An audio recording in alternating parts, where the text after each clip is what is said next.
Good day and welcome to this week's discussion by 4SA. Today we're interviewing 4SA's legal advisor, Ms. Liesl Pretorius.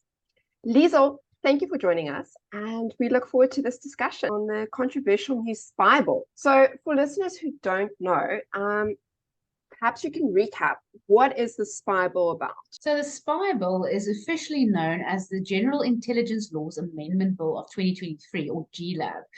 And it's the latest in a series of laws which includes the likes of the Anti-Money Laundering Act and the Anti-Terrorism Act.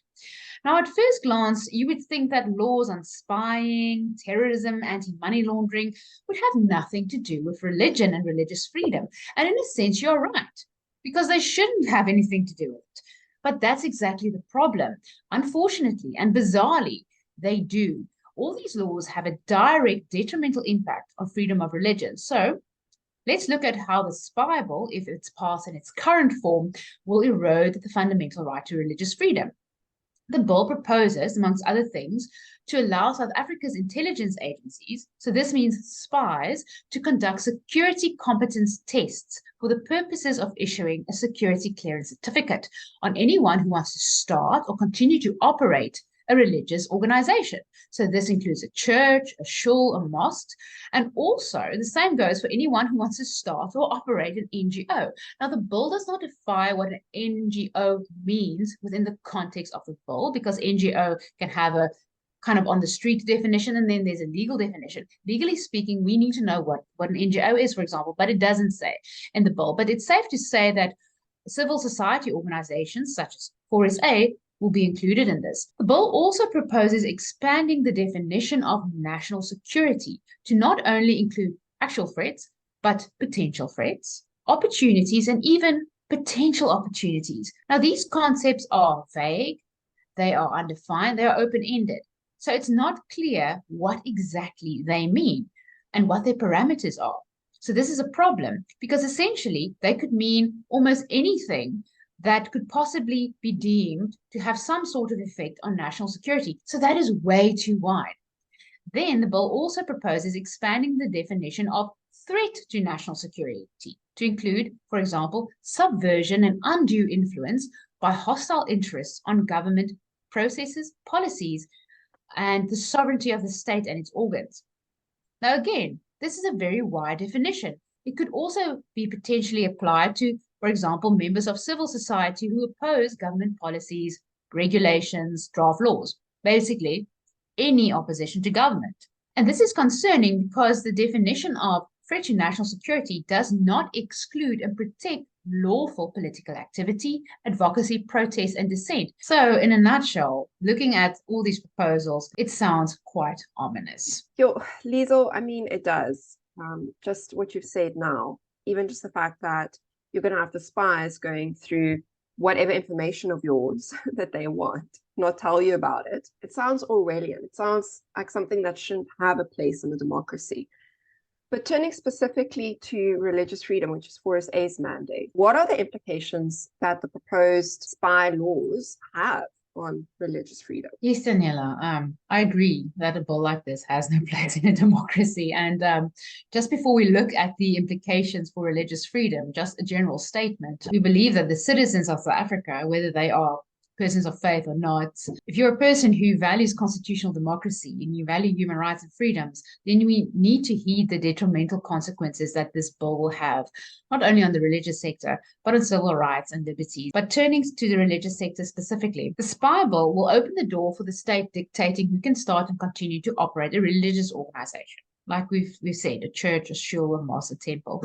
So there is potential for abuse by the government to silence critical voices who oppose the government or who work in the community independently of the state. There might be powerful actors who see this as a potential problem. So the bill opens up the door, should there be such a person, to abuse their power. Now, the requirement of a security clearance certificate before you are even allowed to start a religious organization or an NGO is direct interference by the state in the rights of the religious community and the rights of civil society. It is totally unacceptable in a constitutional democracy such as ours that the state could dictate to a person whether they can start their own church, their own mosque, their own shore, their own civil society organization who cannot. I mean, it's an unfathomable idea that this would even be possible. This is the type of draconian law that is typical of totalitarian states. So it should have no place in South Africa, in our democracy. And it is not unlikely that powerful and or popular religious voices, for example, of religious leaders or religious groups that oppose the government agenda or don't toe the government line, might find themselves being denied security clearance certificates, or if they're not denied, but might be subject to greater and more frequent scrutiny. And then finally, the bill will also result in the state being able to spy on anyone it deems to be a threat to national security. And we've spoken about how wide this definition of national security and threat to national security is. What is important to note is that where there are certain abuses with, for example, the religious sector, maybe there's a leader that wants people to eat snakes or spraying people with insecticide. This is already illegal in terms of existing laws. So the spy bill, any other new law is not necessary to criminalize and deal with such incidents.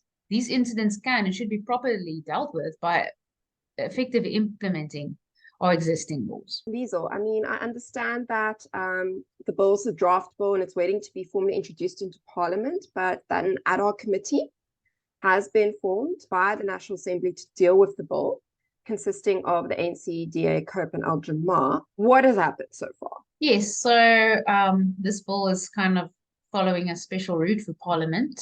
Like you said, an ad hoc committee has been formed to deal specifically with it. The ad hoc committee on the General Intelligence Laws Amendment Bill. There are some few procedural checks and balances that need to happen, such as tagging the bill before this bill can actually go to the committee. But the committee has met. They first met on Thursday, the 2nd of November. They elected a chairperson and they are yet to adopt their committee program. But from the minute of the meeting that has taken place, it is clear that the committee aims to finalize this bill before Parliament rises next year before the general elections. Yeah, I mean, Liesl, just as you're talking, it's so important that we get involved with this bill as soon as it opens for public comment, because we should not have the spies going through our information, never telling us what they went through to decide whether or not we can start and operate a church. And I mean, all of these, like the religious sector and NGOs, are so important for an active civil society. And I'm just thinking that even in terms of if there was an argument to be made that, oh, we need this to make sure we clamp down on terrorism financing or something like that. We already have the Protection of Constitutional Democracy Against Terrorism and Related Activities Act, POC-TATARA, or the Anti-Terrorism Act for short, and we already have the Anti-Money Laundering Act. Both of these were laws beforehand, and they were even amended in Jan this year, that being January 2023. And we do not need more laws. And as you've said, even just where there are abuses, all of these are already illegal. So there is no reason for the spies to be going through people's information to decide whether or not you get to start a church or an NGO. Liesl, how can members of the public ensure that they don't miss out on important updates on the spy bill, such as when it opens for public comment, seeing as you've just said that the ad hoc committee seem to be planning to finalize their work on the bill before Parliament rises, which I speak under correction about the specific date, but I know that it's somewhere in May. So it needs to get through both houses of Parliament, both the National Assembly and the National Council of Provinces before this current Parliament rises, before the current elections. In other words, dissolved and ceases to exist. They need to finish it before this Parliament ceases to exist, before May. How can people stay up to date to any developments, opportunities to comment, and to make sure they don't miss out? Firstly, by subscribing to 4SA's newsletter. You can also like our Freedom of Religion SA Facebook page. You can subscribe to our YouTube channel, which is Freedom of Religion South Africa. Our website, where you can go to subscribe to the newsletter, our address is 4SA, that's forsa.org.za. And that way you won't miss out on important updates, and very importantly, opportunities to comment on this bill. And with most bills, and certainly with this one as well, we will aim to create template submissions that you can either use as is, that will be on our website. You can either use them as is, or you can use them as the basis for your own submissions to raise your particular concerns. And this is one way that as a member of the public, you can make your voice heard and help facilitate meaningful public participation on this bill and help ensure that our constitutional democracy and your fundamental rights and freedom, including your right to freedom of religion, remains protected. Liesl, thank you so much for your time today, and until next time. This is Michael Swain of 4SA. Remember to like and share this video and then click on the subscribe button to make sure that you never miss our video updates on vital religious freedom issues.